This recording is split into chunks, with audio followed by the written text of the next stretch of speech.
বিয়ের জন্য মেয়ে দেখতে গেছি, পছন্দ হইছে। পরের দিন শুনি মেয়ে বয়ফ্রেন্ডের সাথে পালাইছে। দ্বিতীয় মেয়ে দেখতে গেছি, গ্রামে ঢুকতে পারি নাই। মেয়ের বয়ফ্রেন্ড দল বল নিয়া কইল গাড়ি ঘুরাবি নাকি বাংমু। তৃতীয় মেয়ে দেখলাম, বিয়ে প্রায় কনফার্ম, কেনাকাটাও শেষ।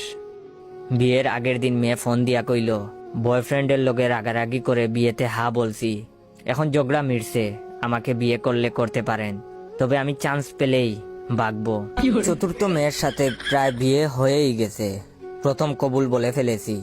দ্বিতীয়টা বলার আগেই মেয়ের বয়ফ্রেন্ডের অতর্কিত হামলা, লাঠির বাড়ির চুটে গাল অমনেই হা হইয়া আছে, 3 হাত পা ভাঙছে, হাসপাতালে নেওয়ার কেউই ছিল না।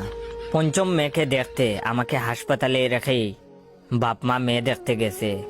মেয়ের বয়ফ্রেন্ড হাসপাতালে আইসা আমার বাকি পাটাও ভাঙছে। আপনারা আরো অ্যারেঞ্জ ম্যারেজের আশায় বইসা থাকেন।